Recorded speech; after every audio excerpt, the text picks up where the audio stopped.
So for the most of the evening, whilst we run through some presentations, we just ask you to pop yourselves in on the mute button, if you wouldn't mind, just to reduce the amount of background noise that we have with a number of people on the call, and we'll make a start.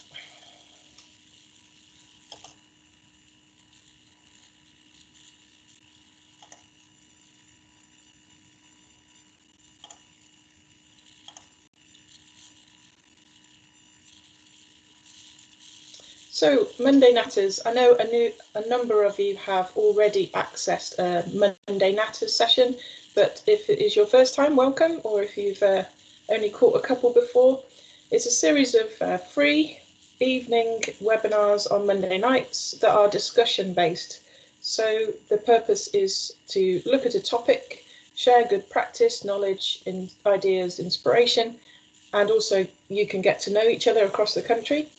But it's also to really promote discussion. So we're going to leave a good chunk of time later for discussion and encourage you to pop questions or comments in the chat as we go. As I say, it is being recorded and hopefully together we can strengthen the archery community. So on the call this evening, we're all here to learn from each other. So we hope to encourage you to participate. But we have Aaron Coggan, Acting Director of Participation. Aaron, do you want to say hello to everyone and tell us what you didn't enjoy for your tea? Good evening, everybody. It's lovely to be here. Yes, I haven't had my tea yet, but I've got chicken burgers waiting for me later on, so that's good. But looking forward to having a really nice discussion about facilities. Obviously, it is a very hard topic sometimes. We are obviously seen as the poorer sport in a lot of cases, but I think there's still a lot that archery clubs can do to improve their facilities. And every now and again, we do have some archery clubs that are able to advance their facility ideas and get their own range and clubhouse and things like that. So yeah, lots of things to talk about tonight. Hopefully we'll have some really good discussions. Definitely, yeah, thank you. If I have not introduced myself before to you, my name's Helen Smedley and I'm now Regional Development Officer for the Midlands area. And there's some volunteers lined up ready to share a few words or a few pictures or photos or ideas from their experience and be asked a few questions this evening. And there's you. We really would like your input this evening. If you want to contribute, you can comment, you can share your experience later on, and you might want to raise a question. So as we've said, please use the chat box as you wish. Pop yourselves on mute for this beginning part. The camera is optional. It's always nice to see a face behind the name. And the three main areas we're going to cover this evening will be at the bottom there: making the best of the facility where you are now, planning to find a new facility in the future, and finding funding for new facilities or facility improvement. So our evening's going to be in those three broad categories. So to begin with, we're going to start with looking at making the best of your current facilities. And I'm going to hand over to Aaron.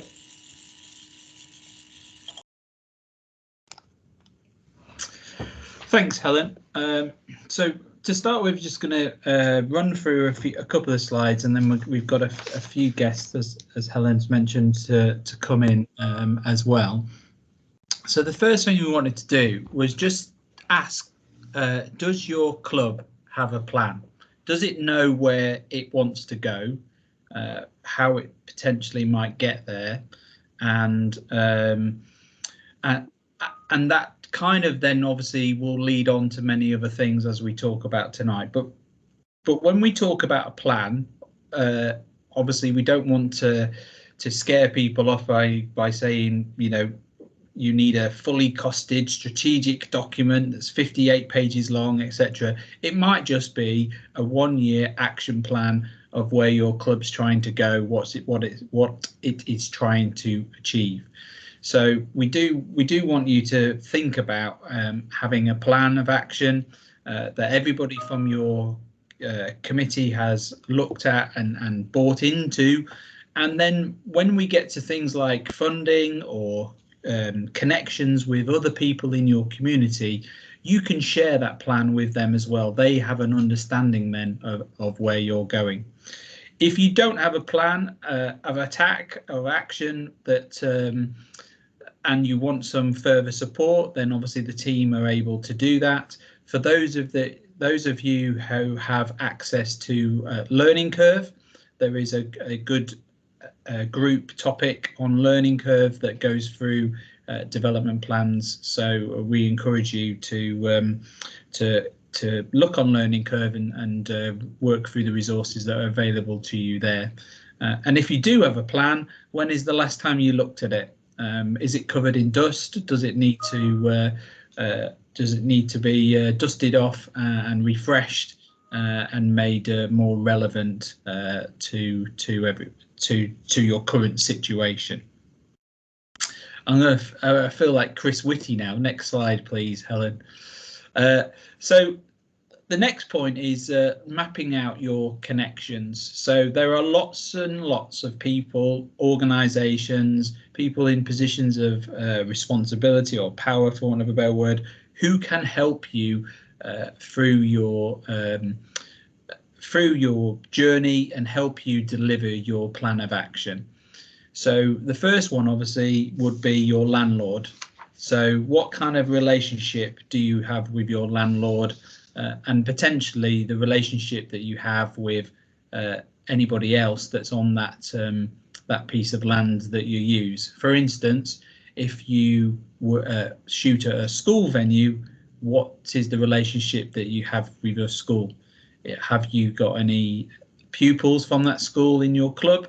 Have you got a relationship with the teachers, not just the PE staff, but outside of the PE staff, etc., that could help you deliver what you're trying to achieve?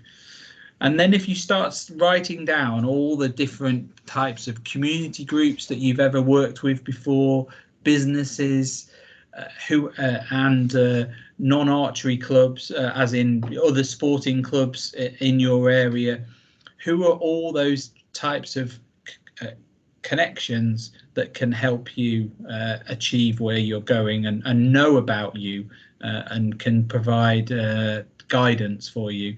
Things like your local councillors, for instance, or even your MP. Many years ago, we did several events at the House of Commons, Houses of Parliament, and got MPs trying archery. So a lot of them will still be in position. So if there's anything that you need from that point of view, they might be able to point you in the right direction. Next slide, please, Helen. So this is just some of the other points that we'd like you to consider in terms of making the best use of the facility you've got now. And we are going to ask Pete Hill from Windom Archers to go through what he's done, and it's really interesting to work with Pete over the last year to see what he's been doing at his club.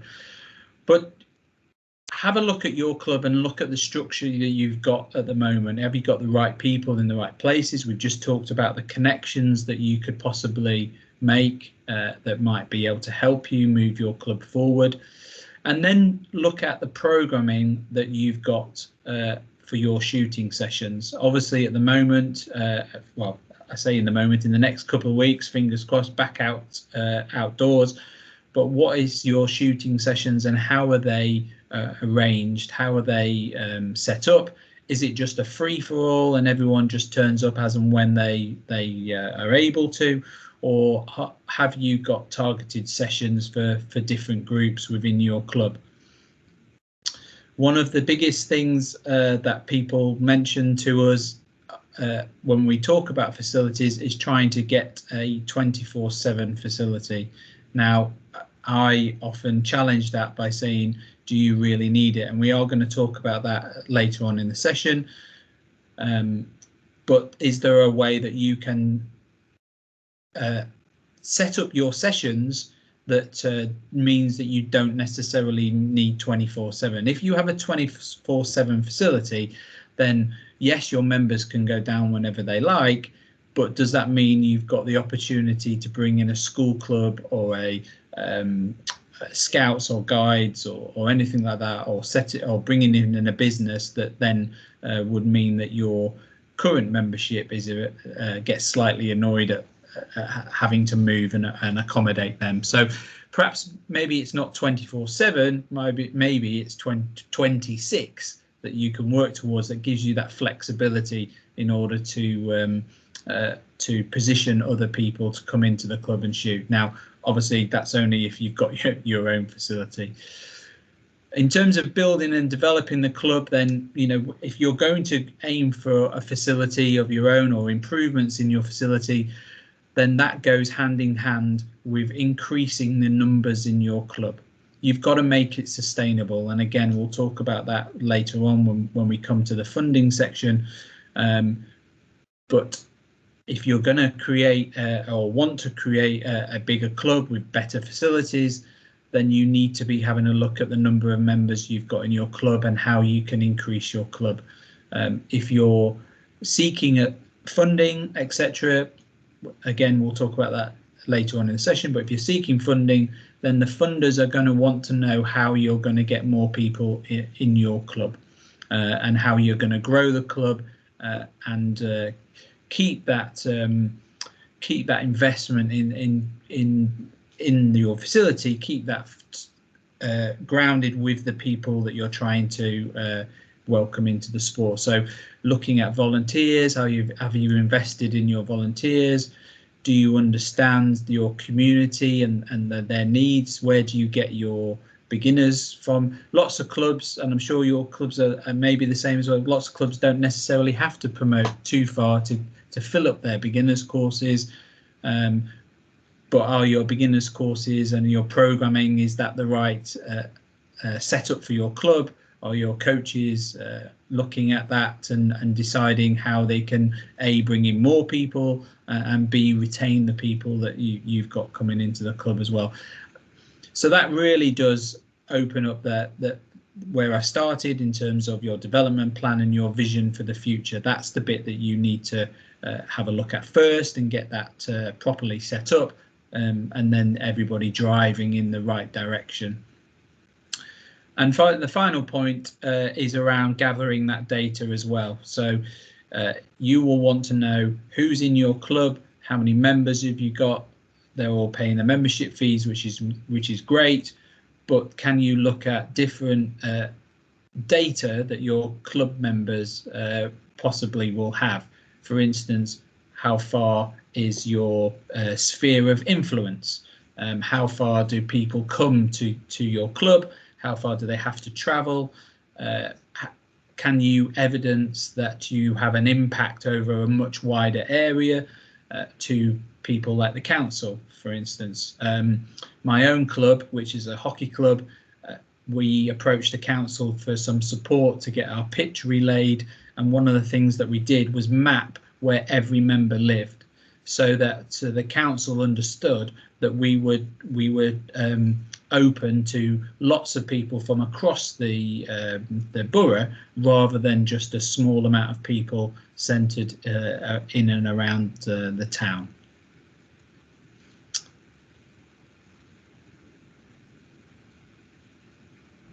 Okay, so we're going to pass over now to Pete Hill, who's the chairman of Windom Archers, and he's going to take us through the next few slides, which is about how he has looked at the numbers coming to his facility and what they're doing around programming sessions around that. Evening, Pete. Good evening, everybody. Thank you for having me on board. That's good to see you all. What you're presented with at the moment is a demographics table that is taken from data given to us by our members and taken from Sport 80. We have a very firm policy that all of our data should stay on in as fewer places as possible. So there is only one database with members' data on, other than Sport 80, that Windom Archers keeps. Now, this particular set of data that you see in front of you tells us all sorts of fun things, and I share it on a blog from time to time when things change. But some of the key information on here is to do with age. For example, we know that our oldest archer is 80. Well, actually, he's 81 now, so this data is slightly out of date. And we know that our youngest archer is 6, and of our 112 members, 30% of those members, just over, are women. Now, that doesn't seem on the from the initial look particularly important, but it mattered to us when we went for grant funding with our district council, so, and informing them with this information that we are representative of the communities trying to get back into sport. Now, I have a slight advantage in that my partner is a public health doctor, and she reminds me often that getting people, women, into sport is actually very, very challenging. So those numbers of 30% of getting women into sport are really, really high in the sporting environment. So you can make a good argument when it comes to trying to find some grant funding there. So that gives you that. And then the rest of the data is kind of interesting in that we know that 78 of our archers are seniors and 32 are under 18. We've only got 2 18 to 25 members, and our average age is about 40. So this is, if you like, fun information that we sometimes share. But some of the other things that are important to us are down the bottom left-hand side, the family group members. Now, 20% of all of our archers are part of a family group. Now, that's really important when it comes to designing activities that are aimed at 1/5 of your audience. So, for example, we, through our recent process of developing our club plan, we recognise that we need to have family days, have a go days for extended family members and that sort of thing, and maybe picnics that would encourage family groups to meet together on the archery range. So that kind of gives you some idea of how important that information is to us. But it isn't all the information that we collect on our archers. And if you could put the next slide up for me, Helen, that would be great. So during the last year, we had rather heated discussion. Not last year, I should say, the year before we went into COVID. We had rather heated discussion about who is using our ranges. We have 2 ranges, an indoor range that we hire from a hall provider and our permanent 365 days a year range that we license from a rugby club.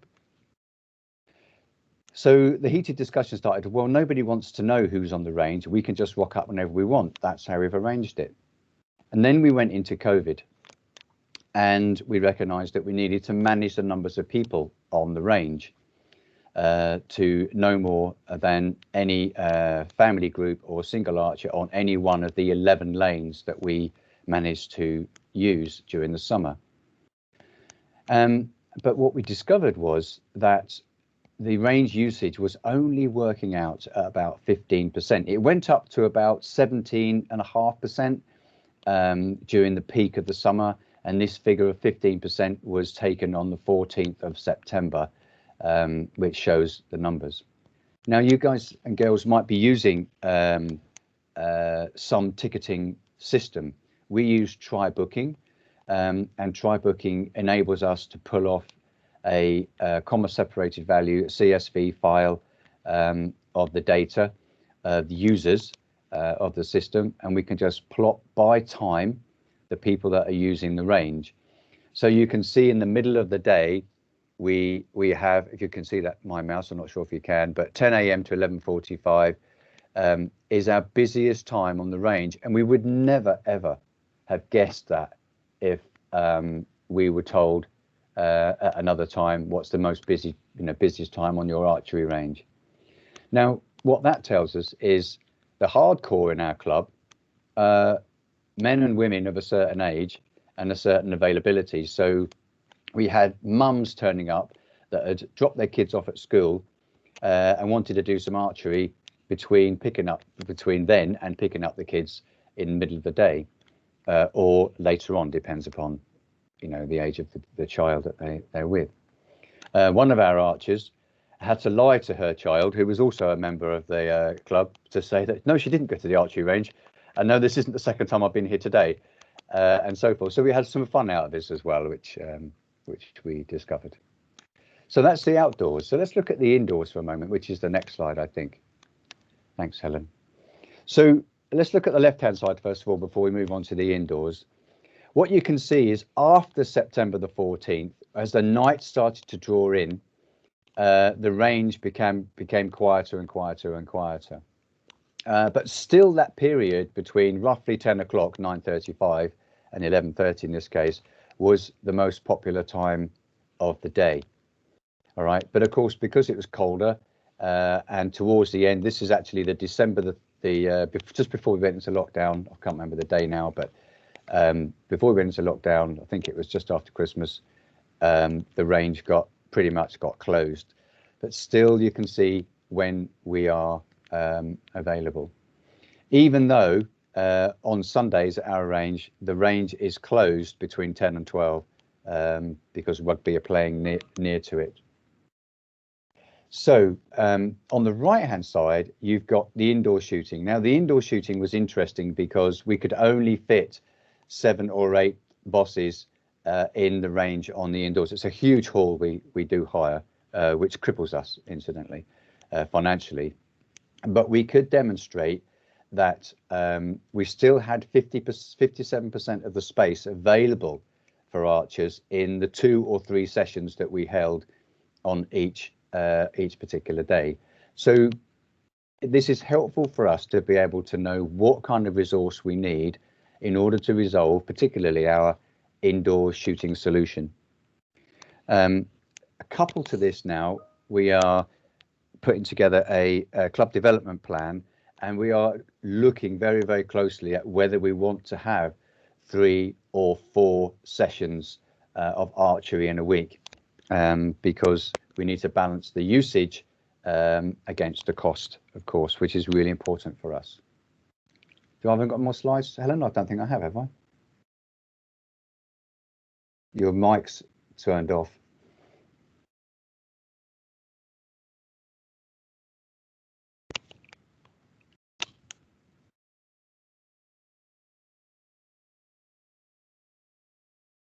Over to you, Helen.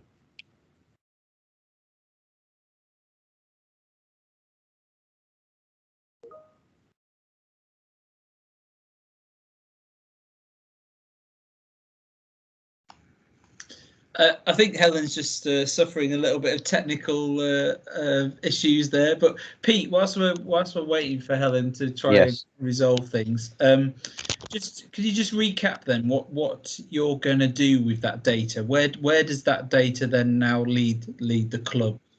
Okay, yes. So we have some financial pressures on the club. Our membership was about 20% more at the end of the year before COVID, and we went down to 112 members from that. What the figures have told us is that we need to make more use of our outdoor range. We can see that our members want to use it, but we think we need to enable the usage of the outdoor range more so than we currently are, and simultaneously reduce, or highly likely to reduce, it's a committee decision, not mine, highly likely to reduce the number of sessions we have indoors. Now, we then got creative in our thinking. So we started to think about how can we get archery outdoors for longer and longer and longer. And as it transpires, we use something we call a shooting shed, which is like a golfing range, except for archers and not golfers, clearly. And we're going to double the size of our shooting shed to enable more archers to be able to shoot on a Saturday or a Sunday over the weekend during the winter, if they're feeling brave enough. And we're negotiating with our provider to try and increase our facilities by getting electricity sent down to it, so we can get lighting and possibly enable floodlighting on our range too. So those two things will pull people more towards the outdoors and less towards the indoors, but still provide an indoor solution. We also started getting creative in how we thought about the indoor solution, because we know how many people are using it. We know that roughly 20% of our archers use our indoor range, but 80% of our costs rest indoors. So we need to try and find a solution that is more cost effective to enable us to use our resources better than we currently are, and then encourage more archers to use the facility in the winter. So it tells us an awful lot. Just that data tells us an awful lot. Yeah. And you're on a site that's a rugby club, aren't you? We are. I say we're lucky. It was luck, us partnering with Windom Rugby Football Club. They were looking for a sporting partner. They became a charitable incorporated organisation. We just happened to ask the question at the right time when we found them. And everything else from then has been constructed with meetings, with management consultation between the archers and the rugby. The rugby club has something like 13 or 1400 members, and we have 112. So we're tiny by comparison, and yet they give us an enormous stretch of land because it helps them. It's in their interest to meet the criteria of their charitable incorporated organisation model. So yeah, does that answer your question, Aaron? Yeah, just trying to highlight the fact that you don't have to go it alone, that then that you can have a decent relationship with your landowner, and as you just said there, there are benefits for the landowner, and obviously in this case a rugby club, to have you guys there.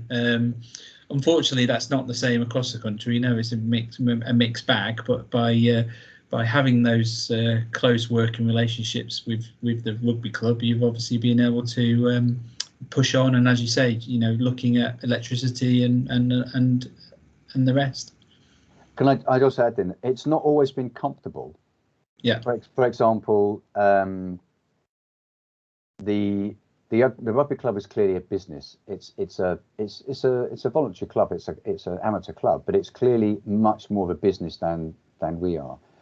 But we wanted to be protected because they were so much bigger than us, and immediately asked to move away from the gentleman's agreement. Yeah. We didn't want a gentleman's agreement. We wanted a written legal agreement early doors. And funnily enough, we asked for the grounds to be licensed to our use. We're not tenants. We are licensed users, which is a different dynamic in law, I understand. And we have agreed notice periods as well. So we both sides get a year's notice, whole 2 seasons notice, to be able to move on if we need to. So, but that has made us feel it was an uncomfortable process to go through, because you were talking about if you get to the stage where you're looking over the lines of your license, the relationship's broken down. Yeah. But if you start with that process, so you both sides understand where you come from, then the rest of it is easier because it's written down. It's a line in the sand that you can work with. But it was uncomfortable, and it did cost us £400 odd to buy that license. Okay, thank you.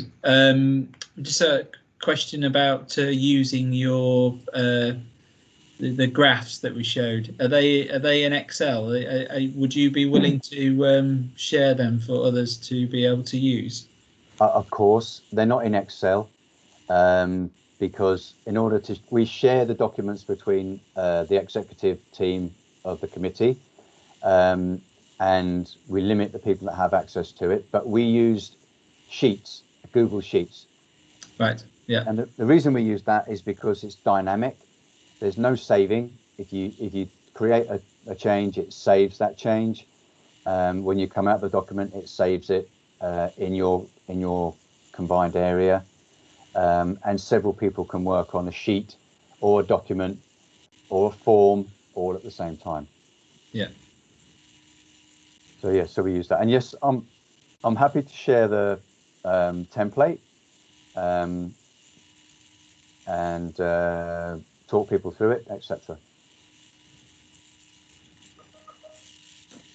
Okay, great, thank you. Helen, are you back with us? Yes, I've put my microphone back on now, but I think these next few slides were over to you as well, Aaron, if you're happy. Okay, yeah, so thanks, Pete. Most of you will have registered your ranges, or your secretary may have registered your ranges against the minimum standards. So we're not going to spend too long looking at this, but this might be something that you get a copy of, look at, and to see how your club is moving against all of these. We use this data to then aggregate the whole country's worth of facilities.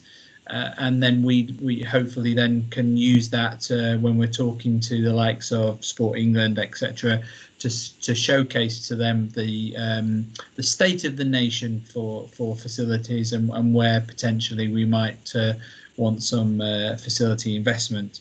That hasn't always gone to plan, but the minimum standards are a good way for us to, as I said, look at that state of the nation of the facility stock that's out there and try to help clubs move along the spectrum towards meeting all of those standards.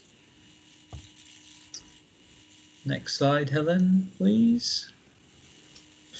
Okay, so there are opportunities out there for you to potentially have a look at. Just to recap what we talked about, Pete obviously showed us a really good way of having a look at the data for your club, who's in your club, how people are shooting, when are they shooting. We talked about making connections to other organisations, starting with your landlord, but then broadening out from there, looking at maybe your local councillors, your sports development team, if they're still in place, etc., etc. Looking at your plan. So if you've got a plan, dust it off. Is it right for you right now in your club situation right now? If you don't have a plan, then let us help you create one. And through all of that, you're basically reviewing what you have at this moment in time and whether it's fit for purpose for your journey going forwards. Okay, so I think we're moving into the next section now about planning to find a new facility in the future. So we do have a couple of people on the call that I wanted to invite in at this point, and it can just be brief, or you're welcome to say as little or as much as you wish. But Chrissy, first of all, Chrissy Mortlock is from Bowman of Rutland, and really, Chrissy, just very briefly, I wondered whether you could perhaps just tell us about the situation you found yourself in, because I think that's helpful for any club to realise that anything could be just round the corner. So good evening, Chrissy. Can you hear us okay? Yes, good evening. Hi. Yeah, I'm Secretary of the Bowman of Rutland. We're very fortunate in many ways because we have a lovely ground that we have access to all year. Although having said we're very fortunate, we have been there for 25 years and we are coming to the end of our 25-year lease. Back in the 90s, we acquired the venue really by luck almost. One of the club members then knew the owner of the golf club, and the golf club, it was in its sort of infancy, it was developing. They found space to accommodate the local bowls club, and there was also some land that they then levelled that became our ground.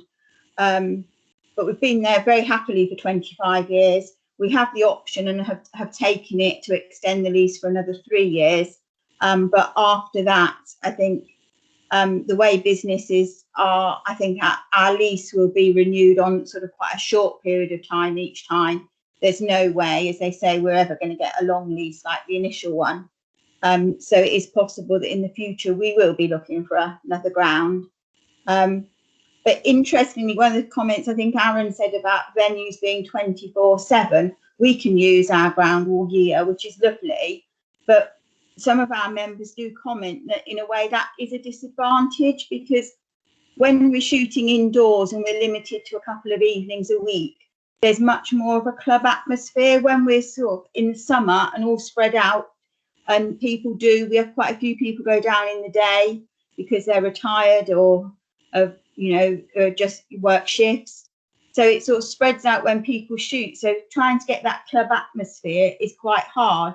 So although 24/7 shooting sounds wonderful, perhaps it's not quite as essential as you might initially think. Yeah, so that's helpful. Thank you. Yeah, sorry, Chrissy, go ahead. Yes, no, I think that's about it, really. I think it was quite a lot of luck, and they were sort of contacting all the landowners and people in the area trying to find a new venue, and then it was a lot of luck came into it. Yeah, and obviously that's a long time to have been where you are. Yeah. So probably most members of the club have never moved. They've only ever known the one venue. So yeah, that's interesting. Thank you for sharing that with us, and I hope tonight will be helpful for you. Thank you. And also we should have Chris Ord on the call this evening. Just another great example of a healthy club.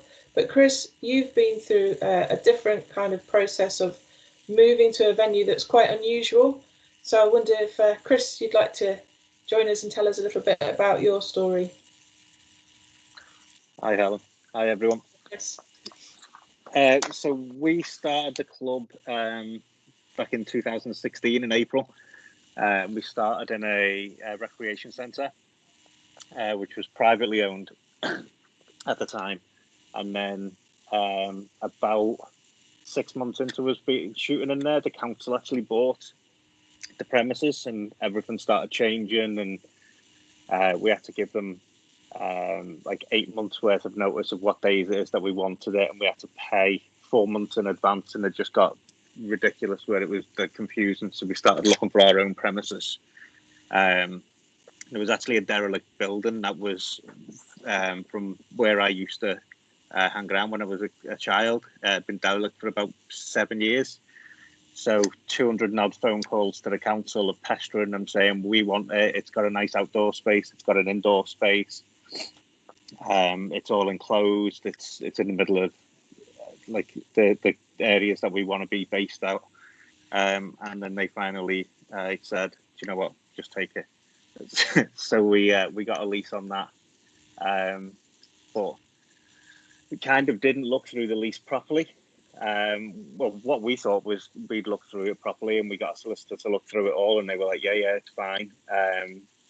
So we got peppercorn rent on it, so we pay next to nothing for it. But we're in charge of all services, so water, electric, gas, the whole lot all going to the premises, which we were told was all there. When we actually signed the lease and got into it and tried to get everything turned on, it was not even connected to the mains. So we had to, we went to United Utilities. They wanted to charge us £30,000 to put us back onto the mains because they had to redig all pipes and everything back on. So we ended up getting a grant off Sports England to have a water borehole put in. So we've got the water borehole now for the water and stuff. And then we were all starting to get on our feet after all of the costs and everything of getting everything done. And then in April 2019, we had a break-in where they took all of the equipment and they also set 5 fires inside of the building. So took us back to worse than what it was when we originally took the building. And then obviously this April, COVID decided it wanted to take our club away as well. So we're kind of ground to a halt and trying to get the club back to how it was before the break-in and the fire. And financially, it's been a massive struggle for the last 2 years. So it's sorry, just real big hurdles for you to jump over there. Sorry, what were you finished with?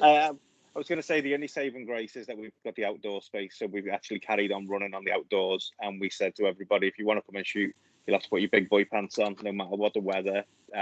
Shooting outdoors, and the majority of the members all came and carried on shooting on outside, which was good. So, Chris, what would you say, do you think, are the advantages of where you are in your new building now to looking to, more a traditional venue for an archery club, say, at another sports ground or a leisure centre, etc.? What have you found to be the advantages? Well, the advantages now is that we can open whenever we want to open. We don't share with anybody else. It's literally it's all ours. So if we wanted to open 24/7, which we initially did look at, then we could, but we're not doing it 24/7. When we were in the sports hall, we were getting phone calls. We used to go there at about 9:30 of a Sunday morning to go and set up, and we were getting phone calls at 9:15 to say you can't have the hall anymore. So it was giving us 15 minutes notice to ring.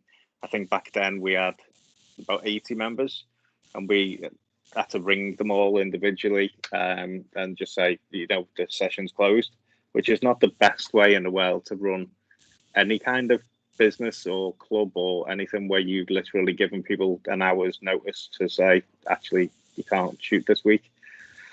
So we haven't got that. We're not relying on anybody. We're literally just, we can do as we please. And what would you say your next priority is going to be? Well, we want the building back up and running again to how it was previous. Because I mean, once we had the fire and the break-in, that set us back massively. We lost. I mean, we do a load of charity work, and we go out and we do like schools, colleges, universities, all that kind of stuff. We haven't been able to do that for the last 2 years. I mean, this year because of COVID, and then the year previous because of the fire and the break-in, and no equipment, no time, no anything to do anything with it. So we're hoping we come out of COVID, give it a little time to steady itself, and then back to getting out to do all of them events and stuff in the community. Yeah. Chris, hi, it's Aaron.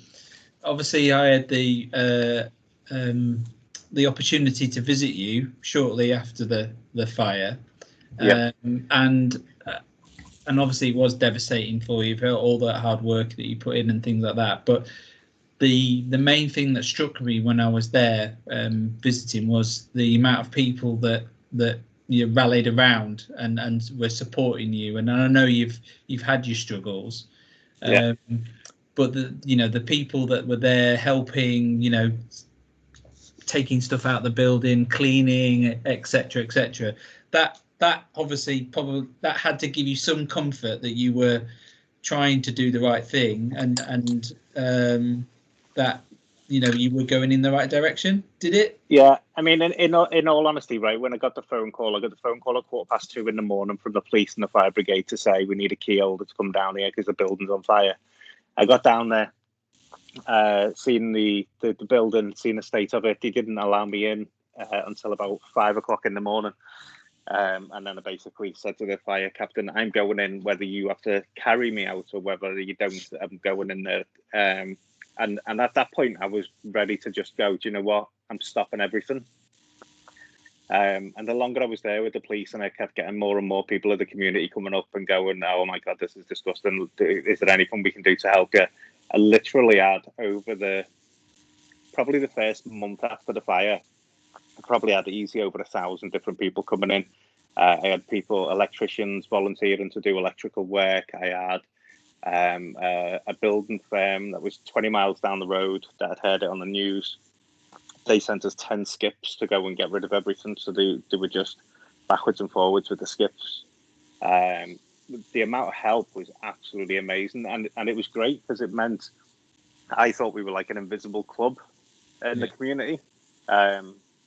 But no, it showed that we were actually quite a massive part of the community, which means that everything that we wanted to do to start the club has actually worked. Yeah. So I suppose in a way the fire's done us a favour because now everybody knows who we are. We just need COVID to do one so that we can see if it actually picks up the membership anymore. Yeah, and obviously you've got a new club name to go with that as well. We have, yeah. Which everyone thinks it's just because of the fire that we renamed it to Phoenix, but we're actually right next to a children's park and a cafe, which is all called Phoenix.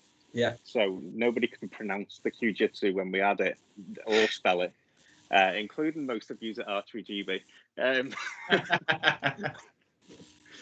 So yeah, we decided we'd change it. We'd take the Phoenix name from the park that we were actually sat inside of, and then have the community archery club part on the end of it. So yeah, so it's worked quite well. Yeah, I think sometimes that is quite even just the name of a club. So by doing that, you're kind of really embedded in the local community now, and everybody knows where you are. Sometimes not just archery clubs, but names of sports clubs mean nothing to anybody. You don't know where they potentially are. If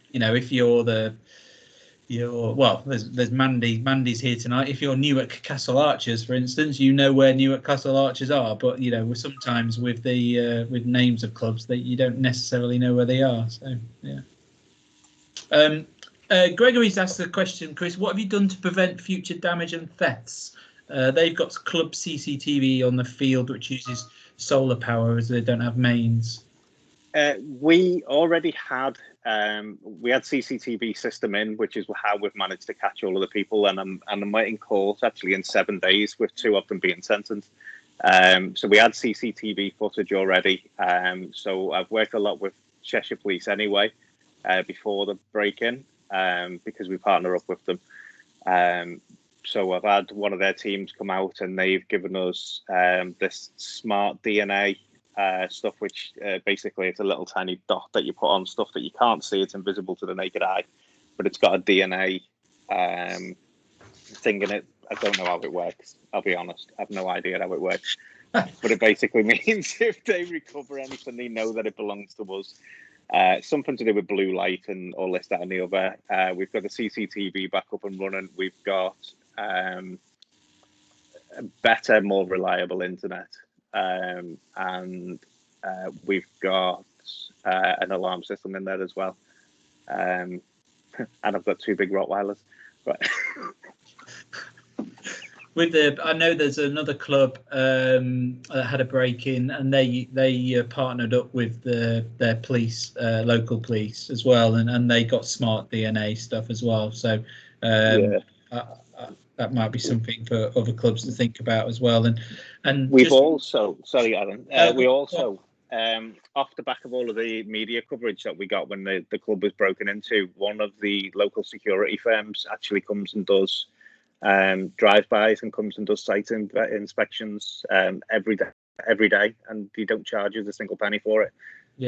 So that's quite a good when they see, because it can be random all through the day, all through the night, and they'll come along, and we still have the local police as well, because we work with them. When they're doing a drive-by as well, they'll pull in and do a quick check on the place as well, whether that be day or night as well. So there's always somebody like around there, so you'd never be able to be on there for an hour without bumping into either the police or the security firm or one of us. So we're going down a little bit of a rabbit hole, so if you've got a short answer, that'd be really good. But Eddie from Bone of Glen has asked, how did you manage to partner with the police? What kind of partnerships have you got with them to get to that point? Well, we've always had the PCSOs in the local area. Is how we all started, and then so we'd have them in for a bit of a laugh. So when they were going past, we'd call them in and we'd be like, "Oh, you can come and have a quick shoot and just give them a quick little taster session." And then the interest all sparked from that, and then we got on really well with the PCSOs, and then we kind of got an easy way in, which not many people will get.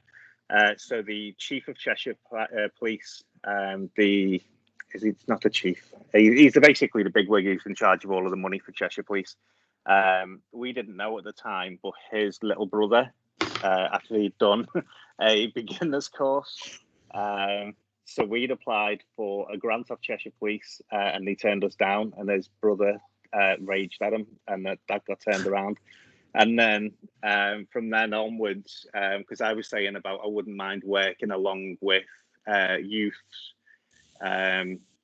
basically who were on like the first strike and they'd gone and got like a caution or a warning, or they were on the path to getting a criminal record. Wouldn't mind working with them kind of people. So that's what we do now, is when the police go and give somebody a slap on the wrist who's teenage age, but too young to be prosecuted for anything, they get sent to us so that we can give them a hobby and get them off the street and stop them from smoking the weed and robbing motorbikes and whatever else it is that they're trying to do. It's got a good little thing at the minute, but we're still trying to find a way that we can find out if it actually works or whether it doesn't. So we've only run 2 of the sessions at the minute where we've done 16 people, I think it is. And we've got one of them who's joined Archery GB as a member, but COVID has ruined all of the figures up, so we'll never know whether out of them 16, how many of them will actually come back after COVID. Yeah. Okay, that's great. Well, thank you, Chris. Greg has got another comment about smart water being expensive. Makes a good point about sometimes the police run days where they mark your bikes up and stuff like that. So it might be a chance for clubs to get on that angle so that members don't lose too much equipment and things like that. So you can actually apply to the police and they'll send you the smart DNA. So it's not smart water, it's smart DNA or something like that it's called. You can actually go to your local police station and they'll give you a package of it registered for businesses. Right. Okay. Well, that's good to know. Okay. Well, thank you, Chris. Really appreciate your time. Helen? Yeah, thank you, Chris. Just highlights the importance of the whole community kind of being aware of the club and linking in. So thank you very much, Chris. Aaron, I think it's back over to you to go through the venue planning advice. Yeah, so for England, we at Archery GB get sent a list of planning applications that affect sports clubs up and down the country, and Sport England sends that out on a Monday morning, and then we match any planning application against our list of clubs so that we can have a look at see whether there's any issues, anything that might affect our clubs using that bit of land.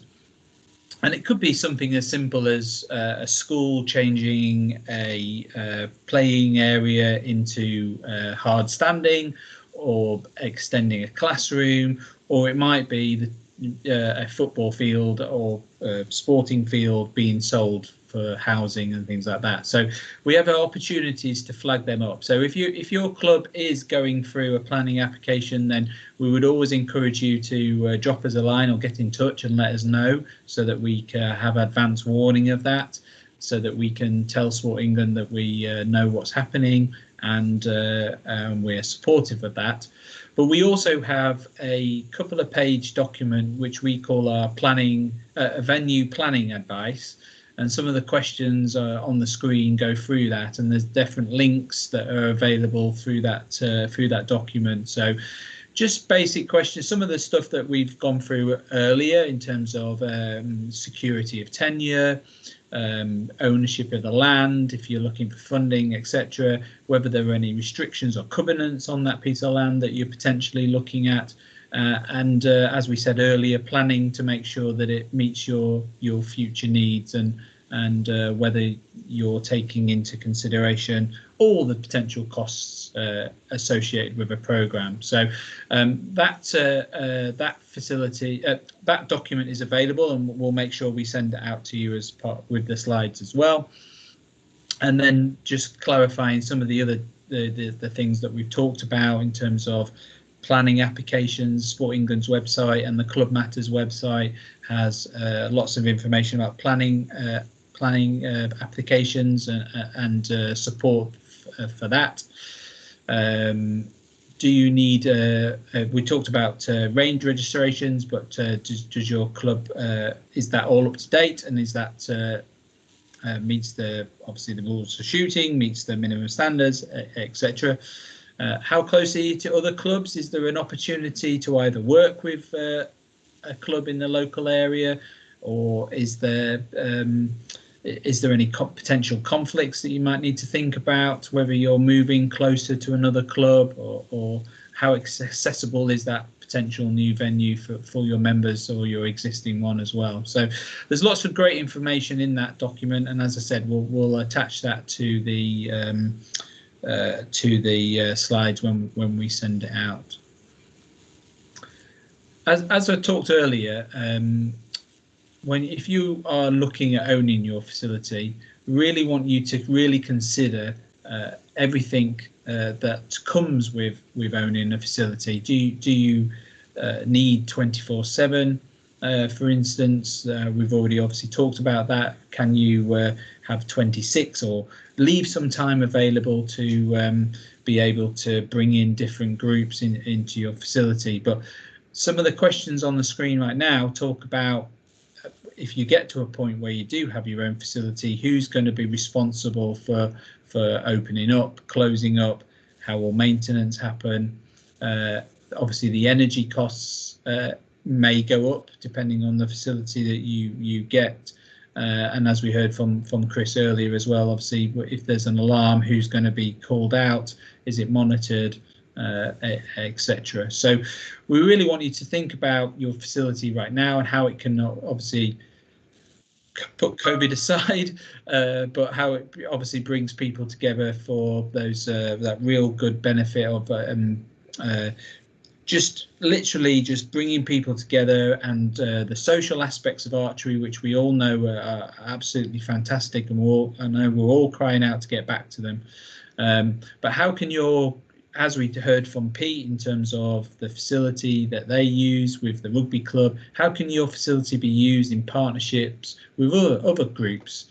Is there opportunity to raise income by having other groups use your facility when it's potentially not being used for archery? And just one or two more slides from me in terms of there is available this Active Places website. Again, just England specific at the moment. Not being able to find one outside of England, but we're on the case on that. But all the sports facilities across England have been catalogued in this Active Places database. So if you are looking for a facility, whether that's an indoor facility or grass pitches, you are able to download a whole report of facilities that are available in a certain patch. So that could be a district, or you could actually drill right down into a town or a city or an area to find all the facilities there. So it may be that if you are looking to move, as I said, either indoors or even outdoors, that you could potentially find some facilities that you weren't aware of. And in terms of the indoors, they are categorized by the number of badminton courts that you can get in a sports hall. So that might obviously give you quite a good idea on the size of the venue. So it's free to register on that website, and if anybody goes on and wants to create a report, having a bit of trouble, then please get in touch, and happy to show you how you can create your own report from that.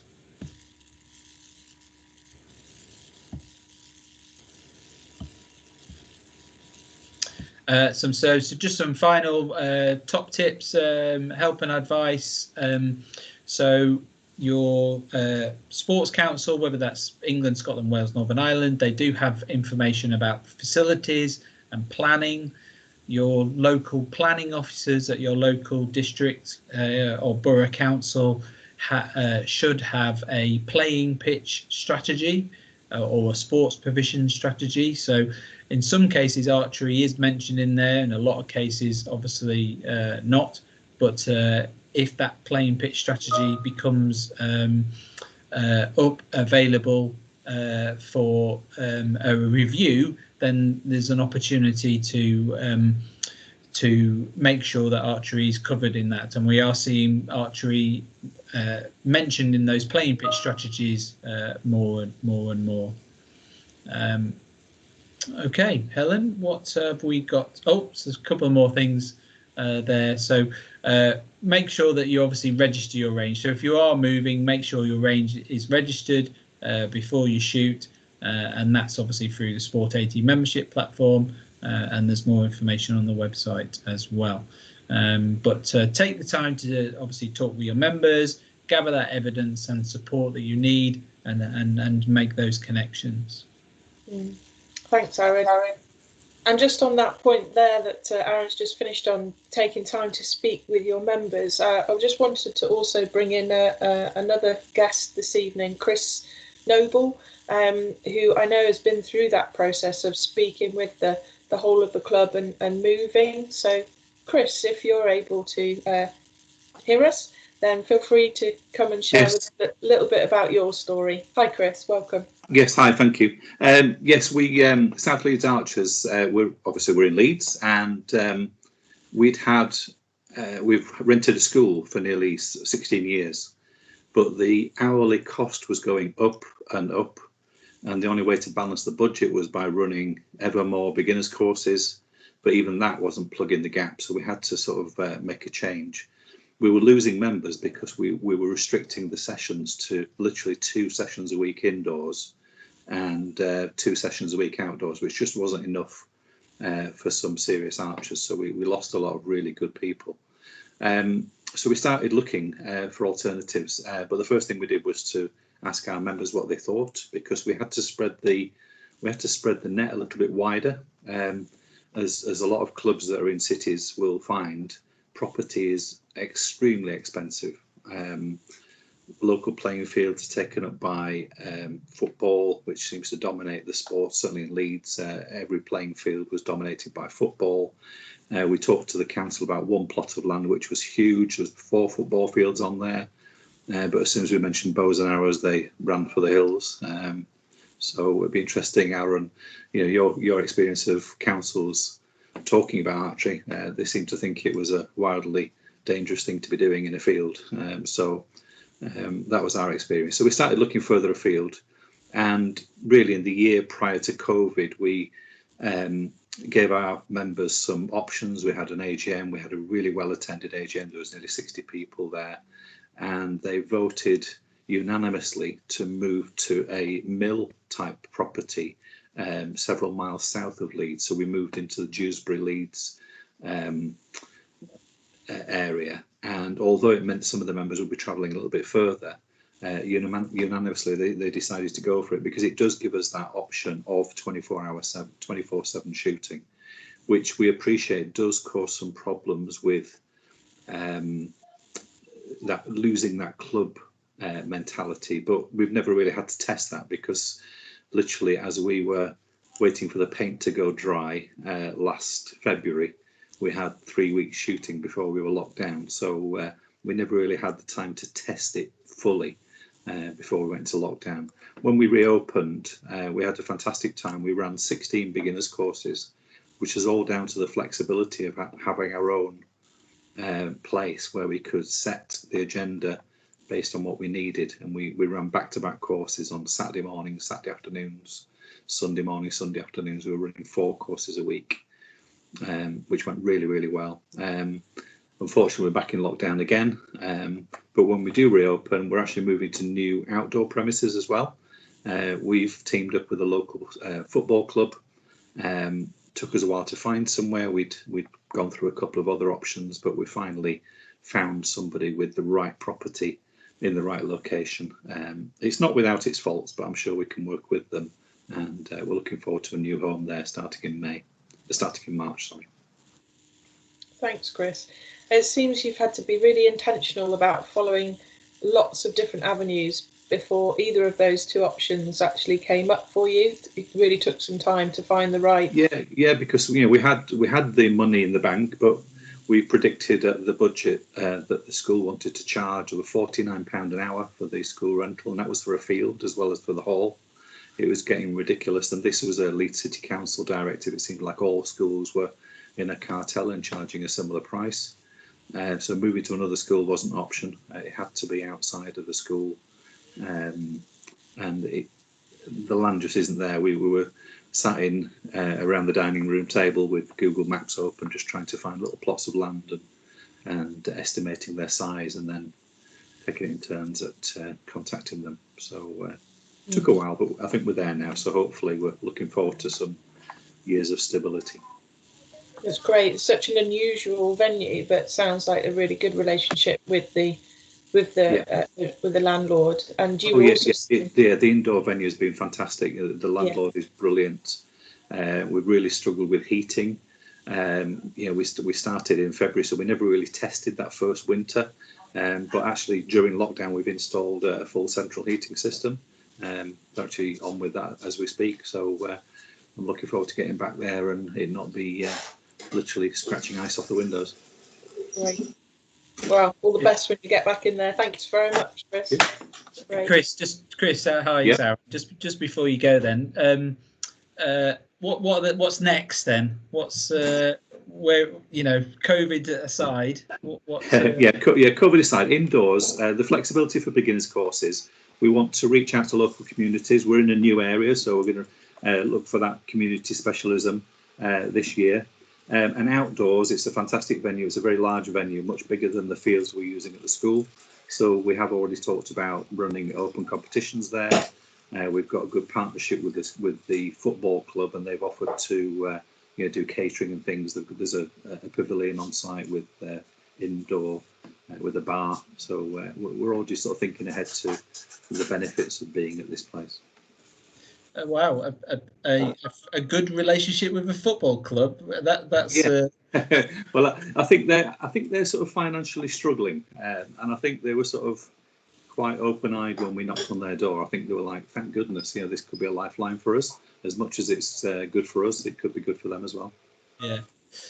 Just going back to your point about talking to the council and things like that, I think it's a very good point that you make, because whilst some people understand how archery is delivered, there are lots that don't. And I think it goes back to that point of making those connections. Can you get invite the planner down to see what we do, because his preconceptions were quite unusual, but there weren't any real local examples where I could sort of say, well, it happens here or there. It's very much private land that most clubs meet on.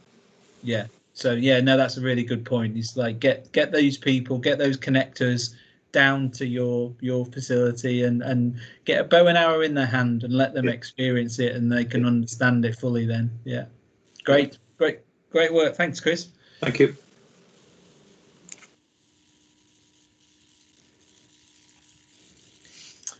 Okay, so we are also going to obviously just mention funding. Now, funding is obviously often needed for facilities and in obviously larger amounts than participation projects.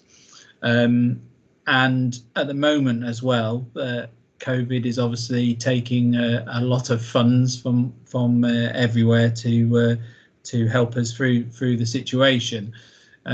So the need for a very strong case for your funding is obviously quite evident. And again, the same as we've talked about through tonight's webinar, is that we want to start with your plan, so that where you're going, and that your potential funders know where you're going. And for you to look at the local priorities as well. So your local parish or your local neighbourhood or council, whatever it might be, will probably have some kind of plan. It might be a health and well-being plan. It might be a neighbourhood plan that details lots of different other things in it as well.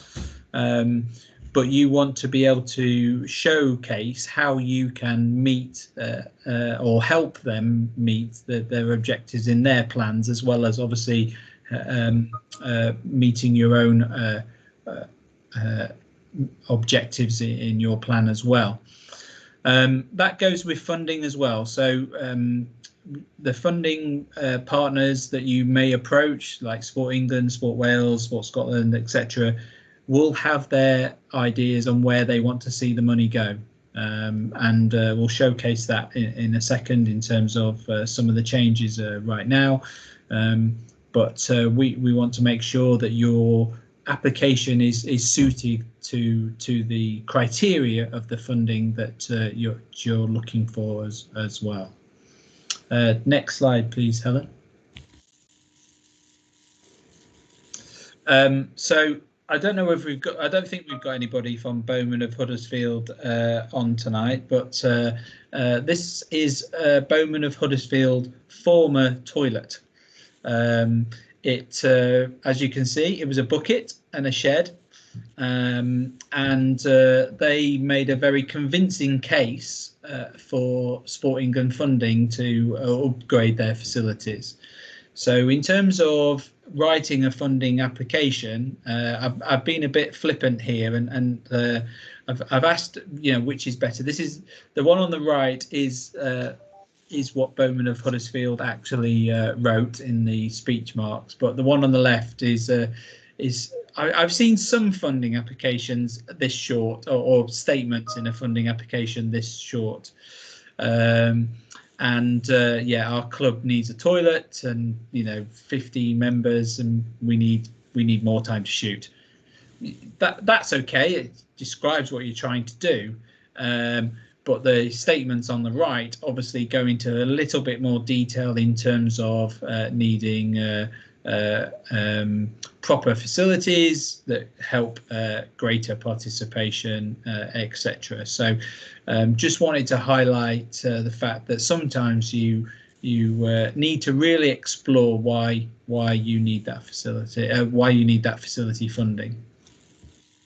You're right, Gregory. This is one of the things I do roll out as I go around the country from time and time again. So that leads us nicely into this slide in terms of looking at the need, the delivery, the impact, and the sustainability of your project. So in terms of the need, why you? Why should the funder give you the money over the Tiddlywink club down the road, or even worse, the football or the cricket club down the road, who are applying to the same amount of funding that you're going for as well? Letters of support. We talked about making those connections. So what letters of support can you get from the community? Your archers and your members, they can give you letters of support, emails of support, but any that you can get from the local community. We talked about how Chris had made contact with the police and etc. Those letters of support will come in really handy, because they'll show that you've actually thought about your project and you're trying to deliver that for the best of the community, not just you and your existing archers. In terms of the delivery then, who will make it happen? Obviously your members will help, but are there partners? Are there other people that are going to come in and help make it a success? And that's just obviously showing how you can deliver a good project. And then the impact. So the impact, as we saw from the previous slide, the impact of having a toilet that everyone can use, not just the gentlemen, that that will help with participation, that will help with retention, and providing more opportunities for people to stay with the sport. And you want to detail as well the number of additional hours, and the number of additional beginners courses, and the number of additional opportunities for people obviously to get into the sport. So your impact needs to be more than just, oh, we'll have a brand new toilet or a brand new kitchen or a brand new clubhouse or whatever. The impact is how that then goes forward and how many people, how many hours of delivery you can actually get. And then the final thing is the sustainability. So the funding that you get, fingers crossed, will obviously help you deliver a really good project, but the funders probably won't allow you to come back in 5 years' time and get the same level of funding. So as we talked earlier, you probably want to look at any increased costs, how you're going to manage that. Is there any maintenance to be done?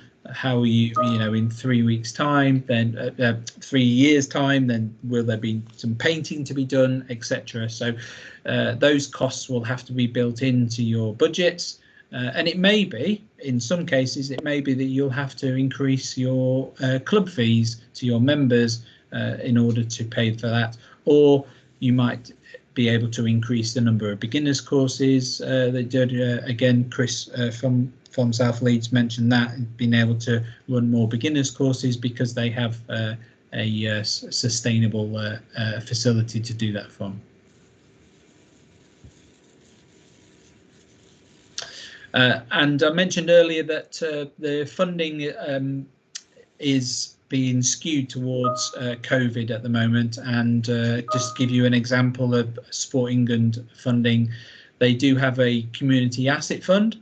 They do award over £10,000 to £50,000, but at the moment it is really focused on the COVID issues. So as it states in the bottom paragraph there, it talks about how you can convert existing spaces to meet any social distancing guidelines or improving the ventilation in the facility.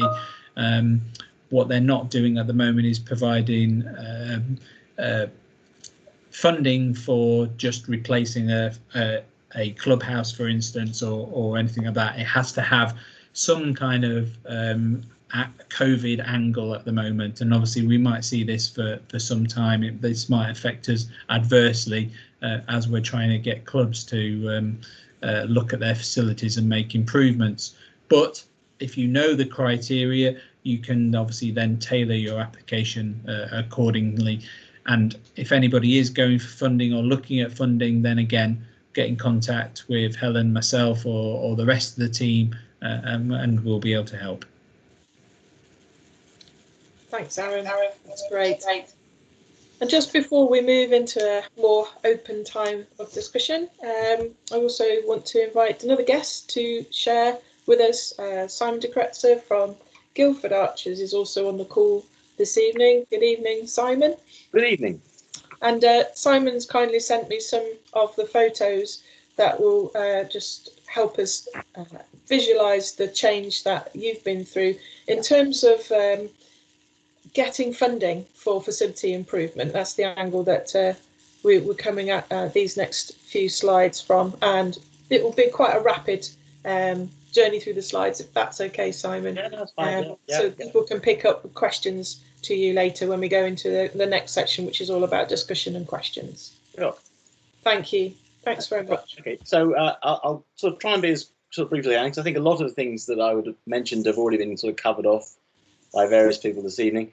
And really just trying to describe the journey we went on in sort of 2014, 2015, when we ended up getting about 140,000 quid's worth of grants, which enabled us to build a new storage and training facility at the range, a cover for our sort of outdoor patio area, paths, and a lot of real sort of hard building stuff. I'd like to say we kind of went sort of through the steps as Aaron sort of outlined and followed them religiously, but I think I'll be honest with you, and it was a sort of finding our way, and as it happens, we did, but that was more accident than design. So yes, we had a development plan. We have a fairly regularly, which we fairly regularly update. We have a 5-year plan at GAC, and we identify kind of areas of potential kind of growth and problems within the club. And at that time, we were looking at growing the membership. I think then it was around about 150, 175 members. We wanted to create the idea of a sort of centre of excellence for archery in the sort of southeast of England. And we were keen to sort of broaden participation, as I'm sure all clubs are. You know, it's a very male-dominated kind of activity, but it would be great to sort of get more ladies shooting, more disabled access, and all of those kind of things. And as part of that, we wanted to also get all of the 3 HEB specialisms. So following up Aaron's sort of second point, which was about mapping out connections, well, we kind of had done that, as I say, by accident, really. We'd got a relationship with the local parish council where the archery field is, with our sort of local district council, the Guildford Borough Council, and with the county council. And we had built sort of community links with a couple of charities supporting kids with mental disabilities who would come and shoot with us, who really had a great time. We put on a regular have a go at the local National Trust property in Guildford, down on the river. We had close links with the University of Surrey with their archery club. And sort of coincidentally, but actually very beneficially, we would invite the mayor to shoot the first arrow of our main open tournament each year. And I think just having that connection with the mayor opened a lot of doors from sort of over the years. So as Pete said earlier, having kind of got that kind of plan and an idea of where we wanted to go with the club, then we needed to kind of think about what that meant and how we would take the club forward. So there's a few kind of pointers I had here, which I think with hindsight are what turned out to be really beneficial.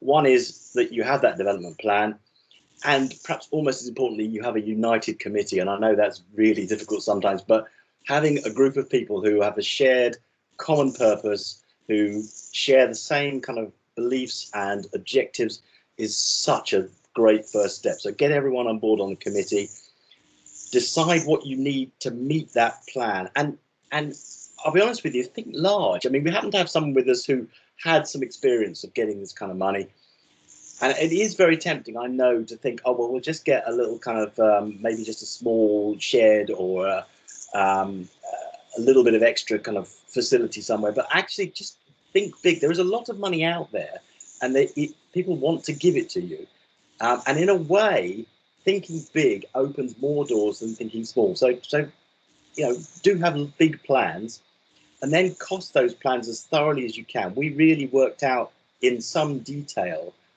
what the building would look like, how it would be built. We got various kind of manufacturers down to look at the site, give us an accurate estimate. We worked out what it would cost to fit it out, how we would use it, where the paths would go. We drew plans. We were very thorough in our planning of what these were going to be. And then I think the next most important step is getting the membership on board. I think, as Aaron alluded to, you're talking about raising a lot of money. There may be a requirement for the club to provide some kind of balancing fund or contribution, which may be quite small, but it may still be a significant amount of club funds. So get the membership on board. Canvass them, have an AGM. And then AGM, I think at the AGM we pinned up sort of all the plans, all the drawings, described the ideas, gave an idea of what it would cost and where we thought the funding would come from, so that we had the support of the membership. And then now we had an idea of what we wanted to build. We had the membership on board. We knew roughly what it was going to cost. So then you start to look for funding sources, and we looked across a spread of sources, because it was unlikely you'd get a single organisation that would fund that kind of size of project just off the bat. So we looked at local authorities, so the Surrey County Council, Guildford Borough Council. We looked at national bodies, so the Lottery and Sport England. And we also looked, and this is quite an unusual source, there's lots of companies involved in kind of recycling and waste disposal, who, as part of their contracts to allow them to use areas for landfill, are required to, they charge a levy on commercial waste that goes in, and they're supposed to put that levy into a fund and feed that fund back into the community. So knowing those kind of things enables you to find potential sources of funding that are maybe not as obvious to everyone else, and that's a good thing, because obviously they're more likely to be interested in your project. Get them down to have a look, as Aaron said, make sure they kind of see who you are, understand the club, understand the objectives, look at the site. And I think by doing that, we got that 140,000 probably came from about 5 different bodies. I think Sport England was probably the biggest at about 40,000. But no, obviously then it means no single one of them feels that they're bearing the whole weight of the project. It's split across a number of different people. And that worked really well. One thing to really bear in mind is almost always this money doesn't come until after you've spent it. So you need to have your finances in good order. You need to be aware that you might have to pay contractors, builders, suppliers before you get the funding back. We managed to negotiate with most funders a kind of sufficiently long term so that they could submit the invoice, we could submit that to the funding body, get the funding and pay them before their terms were up. So it's really important to have all of your finances in good place and make sure that you're aware that you might be fronting the money. Then I think, as Pete alluded to, that the other thing that we did, I think is really important, is keeping a close tab on your numbers, your membership numbers, your participation, your kind of breakdowns, so that you've got a baseline, and so that you can demonstrate, because inevitably with all of this funding comes a requirement fairly regularly. And I think probably each year for the 4 or 5 years subsequently, we had to put a little report in on how we had done against our stated objectives, like the growth in the numbers of members and the sort of breakdown of the club and the participation and sort of engagement. So having those numbers and being able to access those numbers is really important. And I think, actually, as Pete said, perhaps the only one advantage of COVID has been that we've put in place, like a lot of clubs, we've used Sign Up Genius to allow members to sign up for 2-hour sessions, which has given us such a fantastic insight into how the field is being used, because we are also a 24/7 club, and it's was very, very difficult to know how the facilities were used during the week. So that's been a real sort of bonus. So I think there's lots to do, and you have to be prepared for quite a lot of form filling and work. Particularly that first one, it's always, I think we spent a lot of hours sat down on a kitchen table kind of going through all the questions. There are a lot of questions, working out our answers, working out what their priorities were, how we might match those priorities in the outcome from the project. But all I can say is once you've done one, several things happen. The subsequent ones become a lot easier because you've got a lot of the groundwork done in terms of your sort of baselines. It also, particularly once you've got one lot of funding, a lot of other organisations then kind of jump in, because, as I said, they want to give this money away. They want to find projects that they can give grants to, and it's so much easier for them if they can see you have already got a grant from Sport England. Then that means that organisation has done their due diligence and thinks your project is viable and worthwhile, so it attracts more funding. So it makes it a lot easier to get the subsequent funding.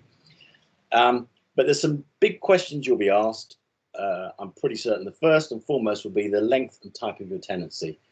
And when we were doing this, and it may have changed since, if you had less than 7 years of kind of tenancy, it made it difficult to apply, particularly for larger amounts of money. I think, as Aaron alluded to, which communities and groups outside of your own club community will benefit from this money? How will you kind of bring in a wider audience to archery and to your club? And how will they benefit from that? And as I say, most importantly, how will you measure success? So I think all of those sort of things, I guess, are what we learned from the experience ourselves.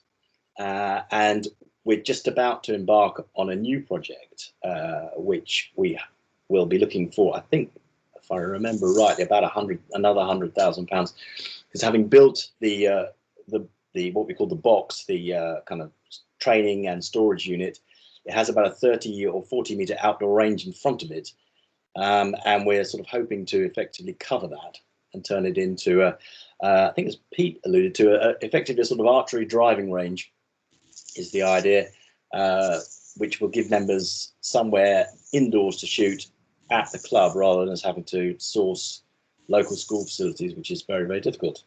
Simon, that's really helpful. Thank you. Okay. Yeah, could you also tell us what is your club situation in terms of your landlord or your tenancy?